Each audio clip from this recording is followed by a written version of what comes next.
नमुक्कारं जिणवरवस्हस्य वड्डमाणस्य दंसणमग्गम्बोच्छामि जहाकमं समासेन गुरुवापान्तिनो नित्यं जानि दर्शननायिका चारित्राणो गंभीर मोक्षमार्गे उपदेशिका मोक्षमार्गे उपदेशिका। मेरे पवित्र मन में गुरुदेव आओ, मैं शास्त्र वाचन करूं प्रतिभा जगाओ। हरिहंति भासित सभी श्रुति देवताओ, क्या बोलना अब मुझे तुम ही बताओ। क्या बोलना अब मुझे तुम ही बताओ।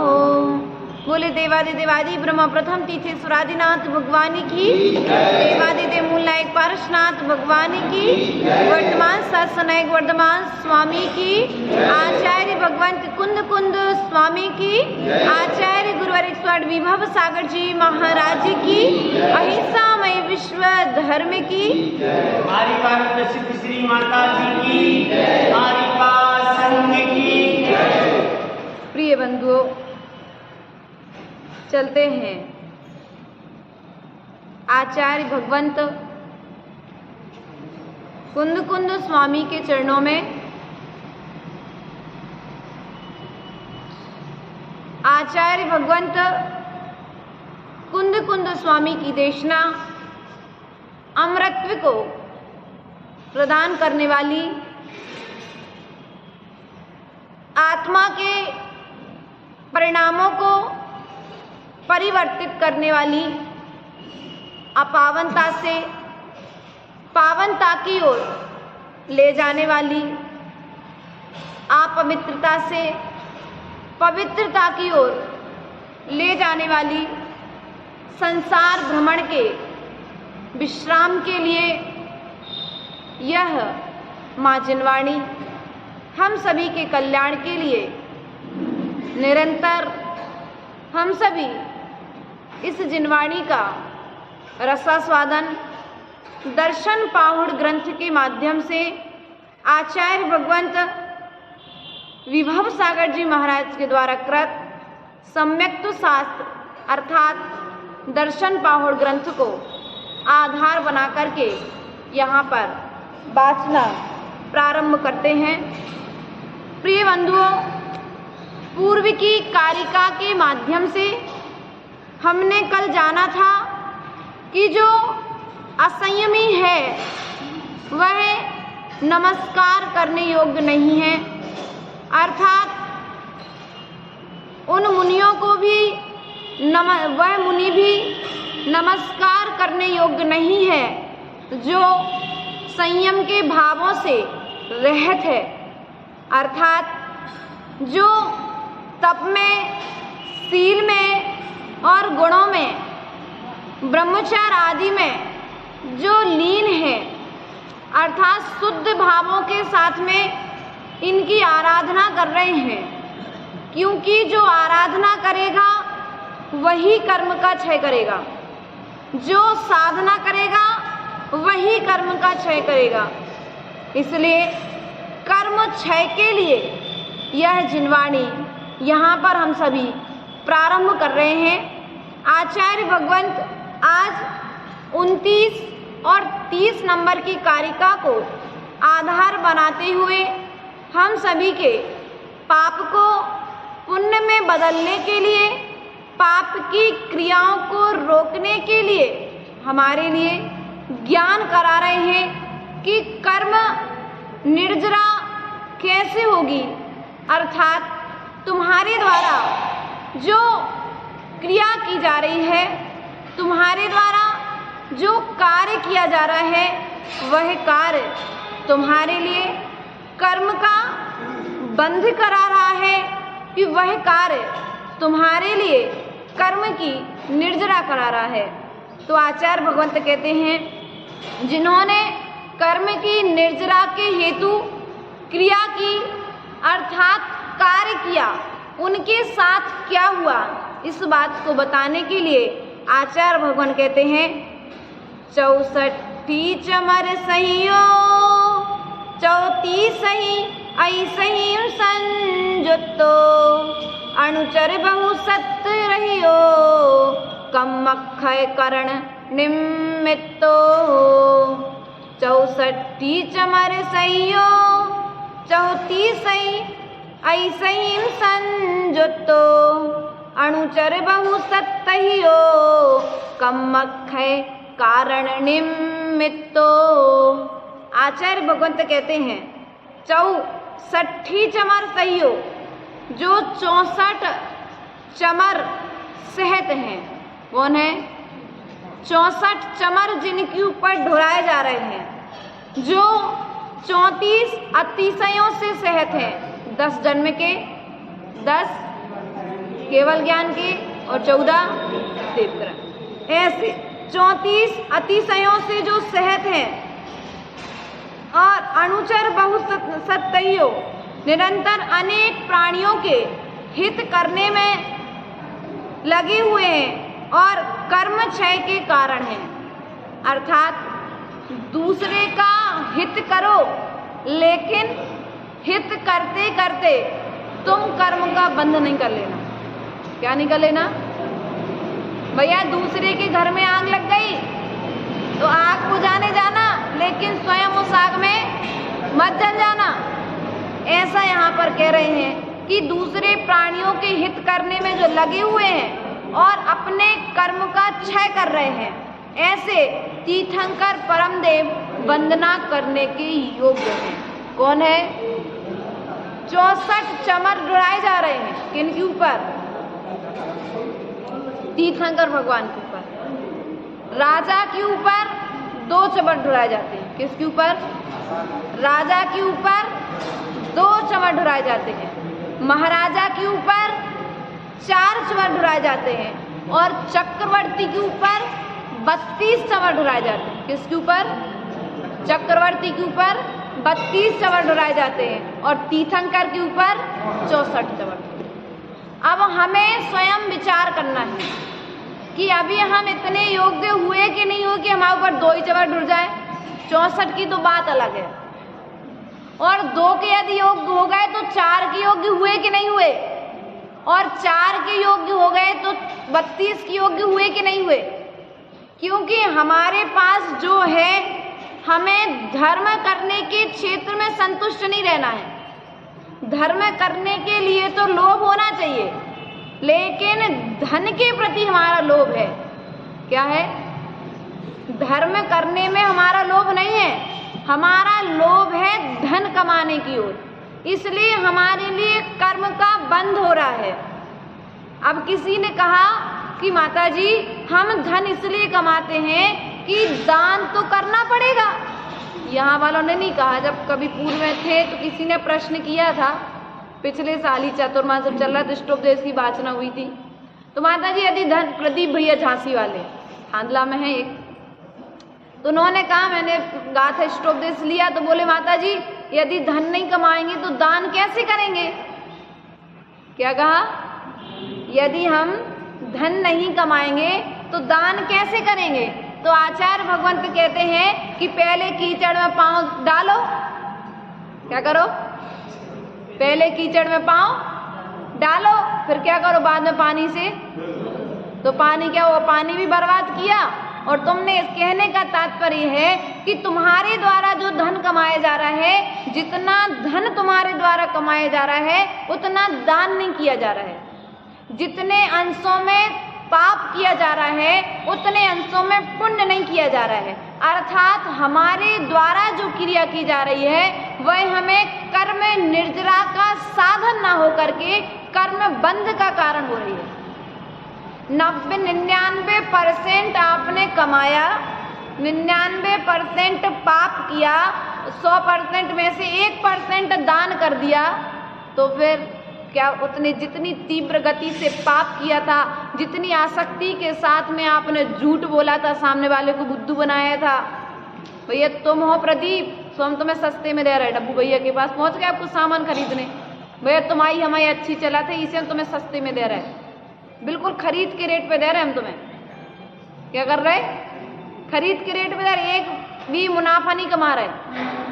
आपको तो अंदर ही पता है कि कितनी झूठी बोल रहे हैं, अपने परिणाम स्वयं को ही पता है हमें कि हम कितना झूठ बोल रहे हैं और कितना सही बोल रहे हैं। तो हमें विचार करना है, यदि हमें कर्म का क्षय करना है, क्योंकि तीर्थंकरों ने भी बोला और हम भी बोल रहे थे, लेकिन उन्होंने जब बोला तो उनके कर्म का क्षय हुआ। क्या हुआ? उनके कर्म का, और हमारे बोलने में कर्म का बंध हो रहा है। क्या हो रहा है? जब नेमिनाथ भगवान के समोसण में प्रद्युम्न चोरी हो गए, उनको उठा ले गया विद्याधर, तो पूछा गया कि विद्याधर कहाँ है? तो नेमिनाथ भगवान ने कहा कि विद्याधर जीवित है, और विद्याधर जीवित होने के साथ साथ में वे 16 साल के बाद स्वतः ही मिल जाएंगे। क्या हो जाएंगे? स्वतः ही मिल जाएंगे, आप पुरुषार्थ मत करिए। तो उन्होंने इतना तो बता दिया, लेकिन ये नहीं बताया कि कहाँ है। सुरक्षित है, उनका पालन पोषण हो रहा है। अब यदि ये बता देते कि कौन सी माँ पालन कर रही है, तो क्या हो जाता? उस माँ का अहित हो जाता, उसको संकलेश भाव हो जाता। इसलिए उन्होंने यह नहीं बताया, समोसण में बोला, हित में बोला, किसी दूसरे का अहित ना हो जाए, ऐसा बोला उन्होंने। क्या बोला? किसी दूसरे का अहित ना हो जाए। लेकिन हमारे द्वारा स्थिति क्या है? हमारे द्वारा हमारा हित हो जाए, दूसरे का होना हो सो ठीक, नहीं होना हो सो नहीं। यहाँ पर आचार्य भगवान कहते हैं कम्मक क्षय कारण निमित्तो, कर्म क्षय के निमित्त क्या क्या है? कर्म क्षय के निमित्तार्थ बोलने का कहा गया है। कर्म बंद यदि हो रहा है तो मौन हो जाओ। क्या हो जाओ? आचार्य भगवान कहते हैं जो बोल रहा है वह कर्म का बंद कर रहा है।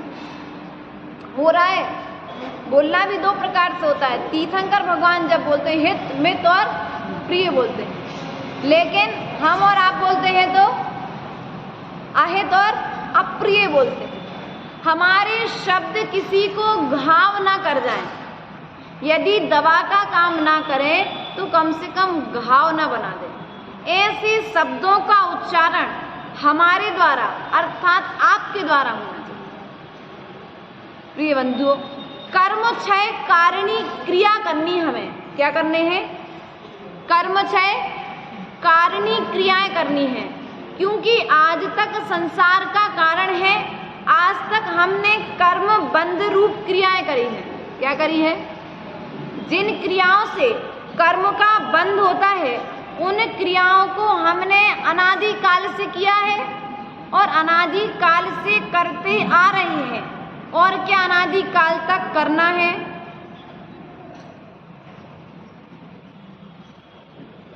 इतने सारे जन बैठो भैया, हाँ हुआ तो कुछ तो बोलो। करना है क्या? नहीं करना है तो निर्णय करो कि मैंने आज जो काम किया है, झूठ बोला है, चोरी की है, मायाचारी की है, छल कपट की है, किया है, क्या इससे मेरा कर्म का क्षय होगा? क्या इस क्रिया से मेरा संसार छूटेगा? आप अपना निर्णय स्वयं कर सकते हैं। आप अपनी डायरी मेंटेन करते कि नहीं करते? जब दुकान पर दस्तावेज करते हो, मंदिर का दस्तावेज हमारे दादाजी मेंटेन करते रहते हैं, लिखते रहते हैं। उनके पास में एक एक चीज का हिसाब है, कितना दिया, कितना लिया, कितना आया, कितना आना बाकी है। उसी प्रकार से तुमने जीवन काल में आज तक कितनी बार सत्य बोला? झूठ का तो हिसाब है ही नहीं, है क्या? झूठ का तो हिसाब एक बार लेखा जोखा करो कि मैंने आज झूठ बोला है, लिखो एक बार, फिर हिसाब लगाओ कि अरे मैंने जीवन काल में इतनी बार झूठ बोल दिया, इसका फल क्या होगा। ज्ञान आर्णव ग्रंथ में कहा है, एक बार झूठ बोलने से, क्या करने से, 3 लोक की संपत्ति को एक तराजू पर रख दिया जाए। ज्ञान आर्णव में सब सत्य महाव्रत की चर्चा, सत्य धर्मी की चर्चा होती जब, तो वहां पर उन्होंने कहा कि एक झूठ बोलने का फल, एक तराजू पर झूठ बोलने का फल रख दिया जाए और एक तराजू पर 3 लोक की संपत्ति रख दी जाए। 3 लोक की संपत्ति भी उस पाप के फल को पूरा नहीं कर सकती। इतना बृहद फल है एक एक पाप का। इसलिए हमें विचार करना है कि हम कहाँ भटक रहे हैं। हम चाहते हैं कि हमारी पूजा हो, लेकिन हमारी पूजा हमारे वचनों के द्वारा होगी। राम ने भी बोला और लक्ष्मण ने भी बोला, रावण ने भी बोला और विभीषण ने भी बोला, द्रौपदी ने भी बोला और सीता ने भी बोला, चंदना भी बोली, मनोवती भी बोली, लेकिन इनके बोलने में अंतर बहुत था। कोयल भी बोलती है और कौआ भी बोलता है, लेकिन वही कोयल के वचन सबको अच्छे लगते हैं। भैया वो भी तो करते हैं पाप। भैया तुम्हारे नाम कर्म की प्रकृति भी तो अलग अलग है, कर्म भी तो प्रत्येक जीव के अलग अलग हैं। एक घर में होते हुए भी देवियों, एक घर में होते हुए भी प्रत्येक जीव का कर्म अलग अलग है। एक माँ के गर्भ से जन्म लेने वाले पुत्रों के कर्म अलग अलग हैं, पुण्य पाप अलग अलग है। एक पुत्र का जन्म होता है तो घर में संपत्ति आ जाती है, और एक पुत्र का जन्म होता है तो घर की संपत्ति कम होने लग जाती है। ऐसा हमने सुना है और ऐसा होता देखा भी है वर्तमान में। इसलिए हमें विचार करना है कि हम कर्म क्षय के लिए क्रियाएं कर रहे हैं कि कर्म बंध के लिए क्रियाएं कर रहे हैं। आचार्य भगवंत ने यहाँ पर कर्म क्षय की बात कही है। क्या कही है? कर्म क्षय के लिए प्रत्येक के लिए अर्घ चढ़ाओ। किसके लिए? कर्म क्षयार्थम प्रवचनम। आप प्रवचन सुन रहे, किसके लिए सुन रहे? आप पूजा कर रहे, किसके लिए कर रहे? आप अभिषेक कर रहे, किसके लिए कर रहे? कर्मों के क्षय के लिए कर रहे। तो कर्म क्षय कैसे होंगे? मात्र क्रिया करने से कर्म क्षय होंगे कि क्रिया के साथ भाव भी लगाना पड़ेगा?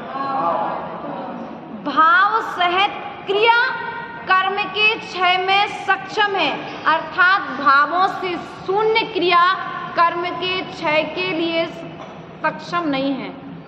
संस्कार तो बना देगी धर्म का, क्या? क्रिया से धर्म करने का संस्कार तो बन जाएगा, लेकिन कर्म का क्षय नहीं होगा। इसलिए हमें विचार करना है। हम मंदिर में आए, जिनवाणी को सुने, जिनेंद्र देव के चरणों में बैठे, साथ धर्मी से मिले, कहीं मेरे वचनों से किसी का अपमान ना हो जाए। क्या ना हो जाए?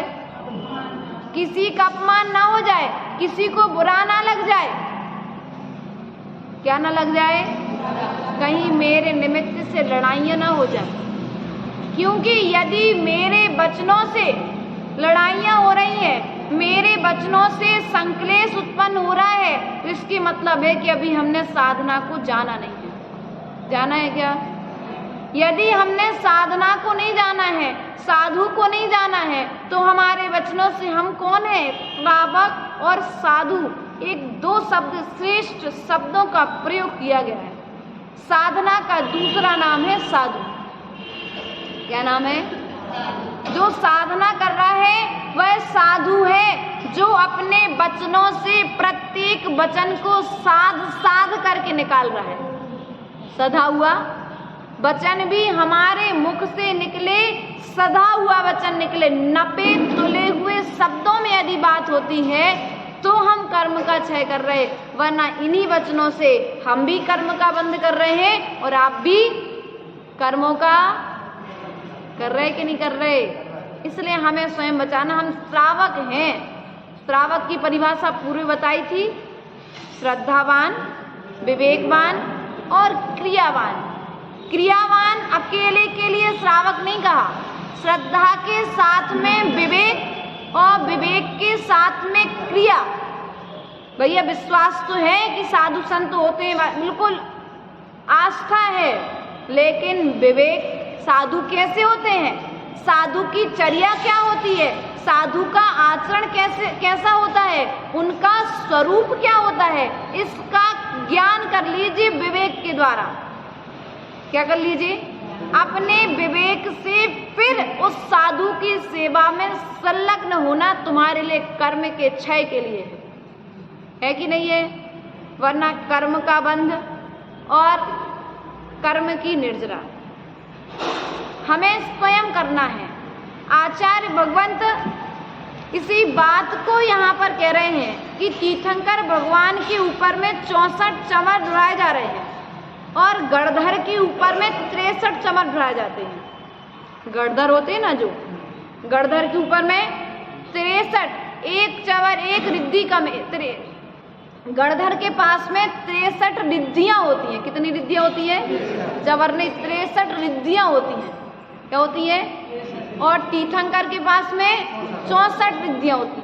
एक रिद्धि कौन सी कम होती है? केवल ज्ञान रूप रिद्धि। क्या होती है? केवल ज्ञान रूप जो रिद्धि होती है वह रिद्धि गणधर के पास में नहीं होती है, और केवल ज्ञान रूप रिद्धि अरिहंत के पास में आ जाती है। सुबह संसार छोड़कर के सिद्धालय में चले जाते हैं। केवल ज्ञान एकमात्र ऐसा ज्ञान है, संपूर्ण ज्ञान है। किसको? केवल ज्ञान को पूर्ण ज्ञान कहा है। हमारे पास कौन सा ज्ञान है? मति ज्ञान। कौन सा ज्ञान है? श्रुत ज्ञान। वर्तमान में 2 ही ज्ञान है। कितने ज्ञान है? हमारे पास 2 ही ज्ञान है, और उस 2 ज्ञान के बल पर हम कितना चला रहे हैं? भैया हम तो सब जानते हैं, तीर्थंकर के पास जन्म से अवधि ज्ञान था, तब भी उन्होंने नहीं लगाया क्या? लेकिन हम अवधि ज्ञान के धारी ना होकर के भी हम अवधि ज्ञान का यूज कर लेते हैं, तो ये समझ में नहीं आता। ये तो जिनवाणी का अपवाद हो गया। क्या हो गया? भगवान ने स्पष्ट कहा है, वर्तमान में निमित्त ज्ञान तो हो सकता है। भद्रबाहु संहिता ग्रंथ को जब पढ़ते हैं अपन, तो उसमें ज्योतिष आदि का वर्णन दिया गया है। जैन ग्रंथों में वास्तु का और ज्योतिष का और ये सब चीजें दी गई हैं। तो उसके अंतर्गत वर्तमान पंचन काल में निमित्त ज्ञान तो हो सकता है। निमित्त ज्ञान में यदि सबसे ज्यादा वर्तमान काल में देखा गया तो आचार्य भगवंत विमल सागर जी महाराज का नाम सुन, मैंने तो देखा नहीं है, लेकिन उनसे जुड़े हुए जो श्रावक श्रेष्ठियां भोपाल में भी बहुत लोग हैं, और आके बताते हैं कि विमल सागर जी का निमित्त ज्ञान बहुत तगड़ा था। यदि डब्बू भैया मंदिर में प्रवेश कर गए हैं तो वे जान लेंगे किस हिसाब से आया मंदिर में। उनका इतना तगड़ा निमित्त ज्ञान था। अवधि ज्ञान तो पंचम काल में होता ही नहीं है। यदि हम कहते हैं कि हमें अवधि ज्ञान है तो हम जिनवाणी का लोप कर रहे हैं, जिनवाणी की अभिनय कर रहे हैं। इसलिए हमें विचार करना है, एक तो पंचम काल मिला, 2 ज्ञान मिले। उन्हीं 2 ज्ञानों को हम चाहे शुभ को सोचने में लगा दे, चाहे अशुभ को सोचने में लगा दे। शुभा पुण्यस्य अशुभा पापस्य। शुभ से पुण्य और अशुभ से पाप होता है। अब शुभ क्रिया से पुण्य होता है, अशुभ क्रिया से पाप होता है। शुभ विचारों से कर्म की निर्जरा होती है, अशुभ विचारों से कर्म का क्या होता है? अब हमें विचार करना है, क्रिया तो हम बहुत अच्छी कर रहे हैं। क्या कर रहे हैं? दर्श विशुद्ध भावना भाई, 16 तीर्थंकर पद पाए, परम गुरु होए, जय जय नाथ परम गुरु होए। एक पूजा कम करो, लेकिन इन 16 कारण भावनाओं के अर्थ तो जान लो। क्या कारण है वो भावनाएं तो जान लो। अभी बच्चों को पढ़ा रहे थे ऊपर में, सुबह में तो बच्चा बोला माता जी ये क्या है? मैंने कहा बेटा ये 16 कारण भावनाएं हैं। 16 दिन के व्रत करती है हमारी देवियां, और व्रत करते हो मत करो उपास और एकासन, एक भी भावना का आचरण कर लो। क्या कर लो? भूखे मत रहो। क्या नहीं मत रहो? भूखे मत रहो, लेकिन उस क्रिया को आचरण सहित करो, भाव सहित करो। क्या करो? हम क्या कर रहे हैं? भगवान को खूब अर्घ चढ़ा रहे हैं, नंदीश्वर के लिए अर्घ चढ़ा रहे हैं यहाँ बैठे बैठे, लेकिन सामने जो भगवान बैठे उनके सामने बैठ के लड़ाई करने लगे। करते नहीं आप लोग अन्य अन्य स्थानों? क्योंकि यहाँ पर जो बात कही जाती है, ये बात समझ के रखना प्रदीप भैया, मामा जी, एक बात यहाँ पर जो बात कही जा रही है, एक को लक्ष्य बना करके नहीं कही जा रही है, क्योंकि आजकल दूरदर्शी यंत्रों के द्वारा आप अकेले प्रवचन नहीं सुन रहे, इस यंत्र के द्वारा आहर बाहर में होने वाले जो यहाँ तक वो लोग भी प्रवचन सुन रहे हैं। यदि उनके यहाँ पर भी किसी भी तरह का प्रमाद हो रहा है, उनके द्वारा किसी तरह का प्रमाद हो रहा है, एक तो समाज में प्रमाद होता है, एक व्यक्ति के स्वयं के द्वारा प्रमाद होता है, उन्हें सभी को लक्ष्य में रखते हुए यहाँ पर से बात कही जाती है। क्या कही जाती है? कि भैया हमारे अंदर में यदि हो रहा है तो हम उसका सुधार करें, और हमारे नगर में यदि कोई दूसरा कर रहा है तो हमसे बने, तो हम उससे, हमारी बात मानने वाला हो तो हम उससे कहें, वरना यदि हमारी बात नहीं मानता तो हमने एक बात कही, उसने चार और चिपका दी। क्या किया संतोष जी?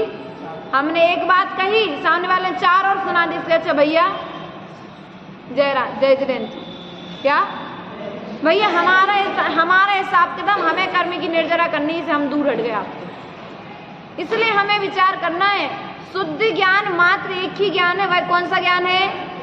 केवल ज्ञान। कौन सा ज्ञान है? शुद्ध ज्ञान मात्र एक ही ज्ञान है, वह केवल ज्ञान। दो ज्ञान किसको प्राप्त है? वर्तमान पंचम काल में।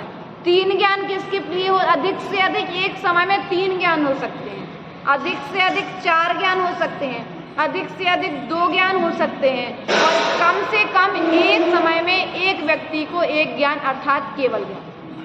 और केवल ज्ञान जिसको हो गया उसे चार ज्ञान की फिर। और यदि हमें केवल ज्ञान हो जाए तो हम क्या करेंगे? पहली बात तो केवल ज्ञान होएगा तो जो तुम्हारे पास वर्तमान में भाव है, भाव ही नहीं रहेंगे। क्या? जो वर्तमान में यदि केवल ज्ञान खुदा न खास्ता धोखे से हो गया, कोई पुण्य कर्म के उदय से जिनवाणी सुनते सुनते अच्छा कोई तीर्थंकर प्रकृति का बंद हो गया, वैयावृत्ति करते करते साधु की वैयावृत्ति करने से तीर्थंकर प्रकृति का बंद होता है। क्या होता है? आहार दान करने से तीर्थंकर प्रकृति का बंद होता है, जिनवाणी का स्वाध्याय करने से तीर्थंकर प्रकृति का बंद होता है, जिनवाणी सुनने से तीर्थंकर प्रकृति का बंद होता है, आपस में प्रेम भाव रखने से तीर्थंकर प्रकृति का बंद होता है। क्या होता है? अब तुम्हें तीर्थंकर बनना है कि नहीं बनना है?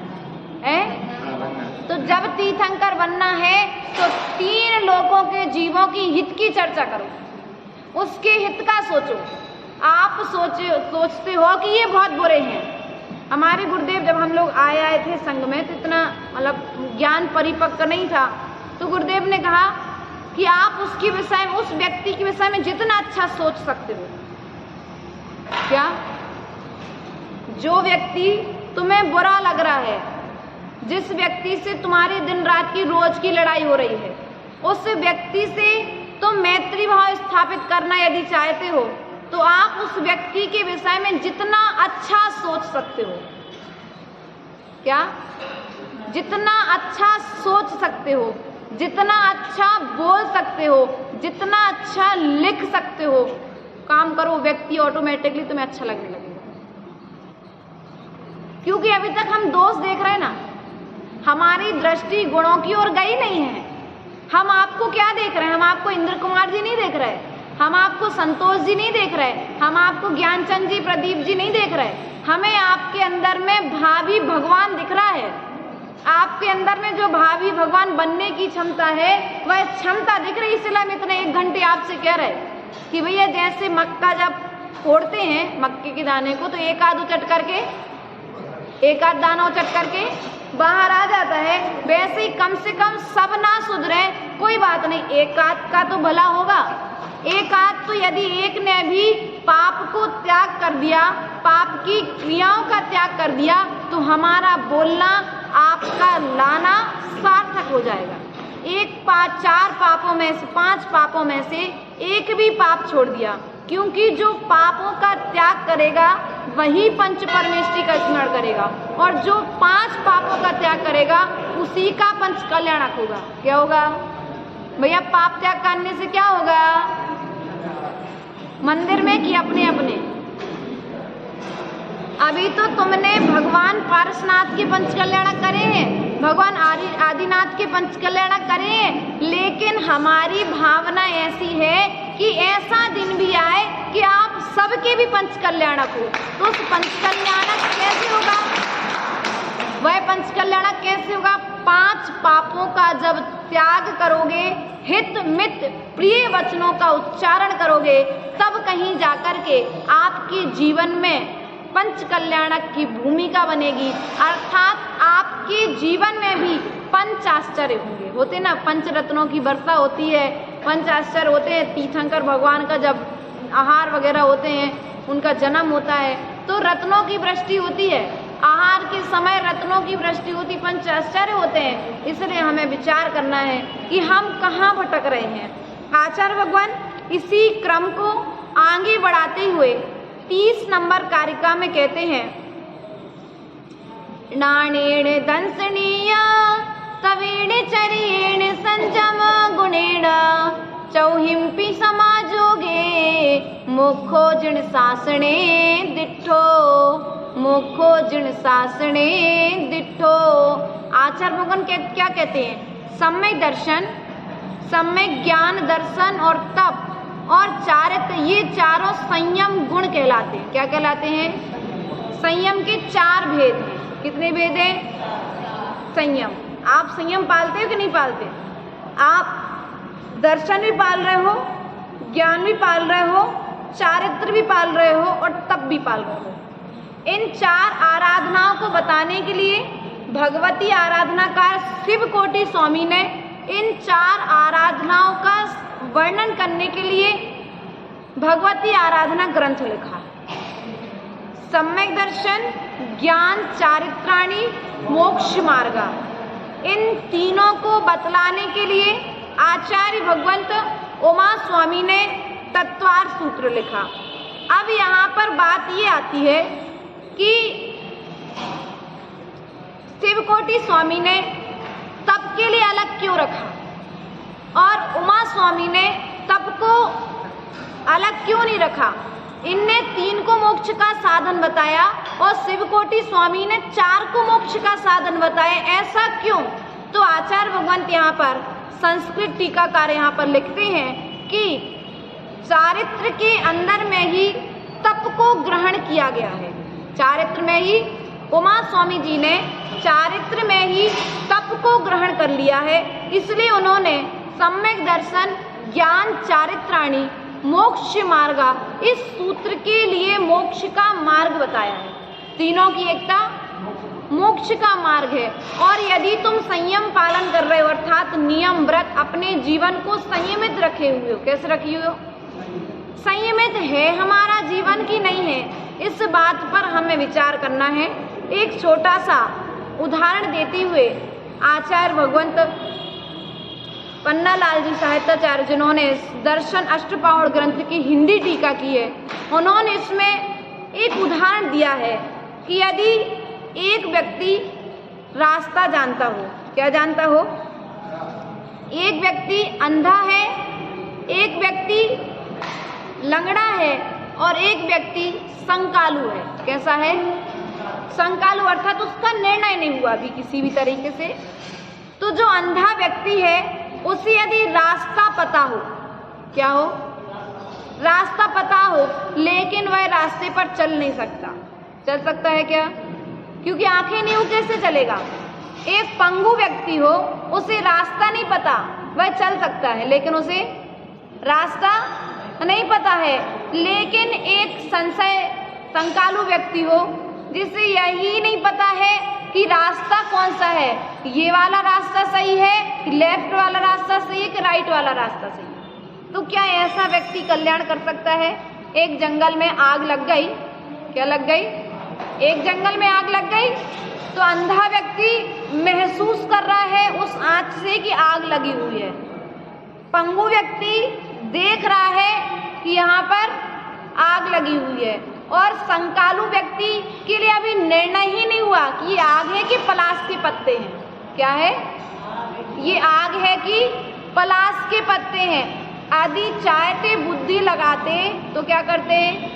लंगड़ा व्यक्ति अंधे व्यक्ति के ऊपर में लंगड़े व्यक्ति को बैठा लेते, और जो रास्ते को जानता है, जो निर्णय कर सकता था, वो क्या करता? अंधा व्यक्ति बताता जाता, और जो आगे एक व्यक्ति चलता वो उसके लिए आगे ले करके चला जाता। तो रास्ता अर्थात दोनों उस जंगल की आग से तीनों बच जाते। इसी तरह से कहीं कहीं पर हम श्रावकों की भी स्थिति है। एक व्यक्ति को पता है लेकिन फिर भी वह नहीं कर रहा है। अंधे व्यक्ति की तरह हमारी स्थिति तो नहीं है कि जानते हुए भी हम अंधे बने हुए हैं। यदि जानते हुए भी हम अंधे बने हुए हैं तो हम अंधे हैं। एक्सेप्ट करिए इस चीज को कि हम अंधे हैं। यदि हमें सम्यक ज्ञान की डेफिनेशन मालूम है, सम्यक दर्शन की परिभाषा में मालूम है, और परिभाषा का ज्ञान होने के बाद में भी यदि हम आचरण नहीं कर रहे हैं तो हमारी स्थिति उस संकालु व्यक्ति की तरह है जो आग में जल करके खत्म हो जाएगा। वो निर्णय जल्दी करना पड़ेगा, वरना आग जहां वो खड़ा है वहां तक, अर्थात तुम्हारा समय रहते निर्णय हो गया तो ठीक है, वरना आयु कर्म समाप्त होगा तो तुम भी इसी संसार के साथ में चले जाओगे, जा करके कहीं दूसरी जगह की यात्रा करोगे। लेकिन हमारी भावना ऐसी है कि ये जो तुम्हारी अनादिकालीन यात्रा जो चल रही है वह यात्रा का विराम हो, अर्थात वह यात्रा रुके, और जब वह यात्रा रुकेगी तब कहीं जाकर के अंतरंग की यात्रा प्रारंभ होगी। अंतरंग की यात्रा करने के लिए हम यह कुंद स्वामी कृत दर्शन पाहुड़ की वाचना यहाँ पर सुन रहे हैं। आज 30 कारिकाएं समथिंग हो गई। कितनी हो गई? 30 कारिकाओं पर वाचना हो गई। मात्र 36 कारिकाएं थी, 6 कारिकाओं पर और वाचना शेष है। इसके पश्चात में विशेषता को देने वाले विशेष पर्युषण पर्व, जिनमें आप विशेष धर्म करते हैं, सभी तरह के पापों का त्याग कर देते हैं, जितना अपनी अपनी क्षमता के अनुसार श्रावक त्याग धर्म करते हैं, तो हम उन पर्युषण पर्वों को मनाने का प्रयास और पुरुषार्थ करेंगे। बोले पार्श्वनाथ भगवान की। परम पूज्य आचार्य गुरु और 108 विभव सागर जी, परम पूज्य आचार्य गुरु और 108 विभव सागर जी महाराज की अहिंसामय विश्व धर्म की